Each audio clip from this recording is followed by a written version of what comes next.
The Razer Huntsman Tournament Edition, Razer's most recent gaming keyboard. Let's talk about it.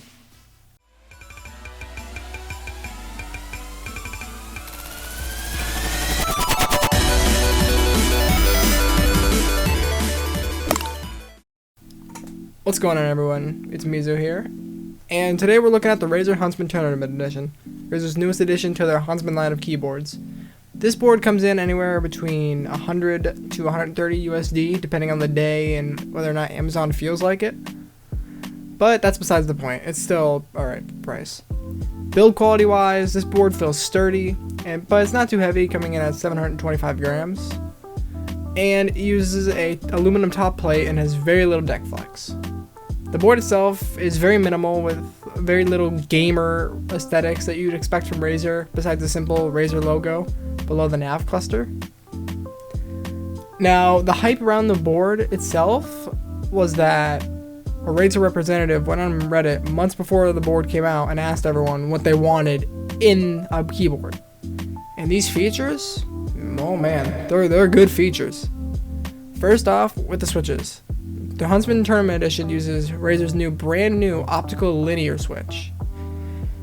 These switches are very similar to their other optical switches, where a beam of light is passed through, and when the switch is pressed down, the light gets fully passed through the switch and the key is triggered.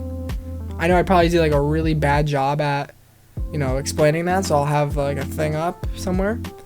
These switches are pretty fast, and they're a lot faster than standard switches, and they're really smooth.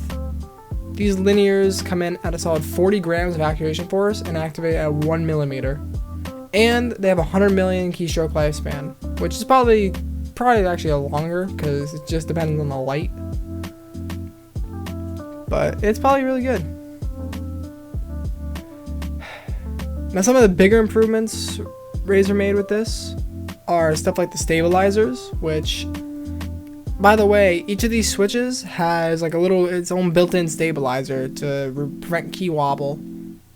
And there's literally no rattle to them, and they're really smooth. Some of the other big improvements they made with this are the standard bottom row. So if you know Razer boards, they would usually have a non-standard bottom row, so you couldn't use other keycaps on them. But with this, now you can. And I'm pretty happy with that. But with this, it's just 10 times better. And speaking of keycaps,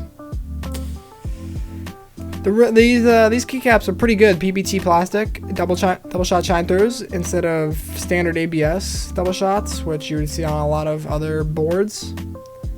And they feel pretty good and have not worn down at all through my extensive use so far. And the lighting that passes through them are really well. The board connects via USB-C, which is a really good decision by Razer. And it will work with that whatever USB-C cable, because I know some would have finicky stuff with them, but it works with anything, so you can get a bit personal with it. You can get a cool space cable or something. The board does have onboard storage on it for 5 profiles for stuff like lighting and macros on it that can be programmed via Synapse. And if you've seen my Viper video, you know I have no issues with Synapse whatsoever, and I think some of the lighting effects are actually pretty cool, and you can sync it with the other Razer products, which is also really cool. And for reference, I have my Viper, my Huntsman, and my Goliathus X Ended Chroma all synced with lighting effects. Now, is this board worth the purchase in 2020? In my opinion, yes, because if you can get the board for $100, it is really good. You get really good build quality, PVD keycaps, some of the smooth switches on the market, and honestly there aren't any other options like it. And this board has been primarily marketed towards gamers and esports players and stuff like that. So if you're looking to get a new keyboard for Apex, Fortnite, or whatever, this is a really compelling option. And I know some of you want to hear how this board sounds, so I'll have a sound test up right now.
Thanks for watching, everyone. If you enjoyed this video, it'd be appreciated if you hit that like button and subscribed. All products mentioned will be linked in the video description. Also in the description will be my Discord server, my Twitter, my Twitch, where I'm streaming every Monday, Tuesday, and Wednesday at 3:30 p.m. Eastern Standard Time. And most importantly, stay safe and enjoy the rest of your day. They're almost mad. One enemy remaining. Oh. Enemy kill. One enemy remaining.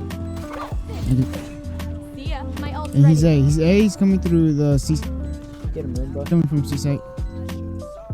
It's trapped. You guys just wanna See him. straight it. Straight trap. Long.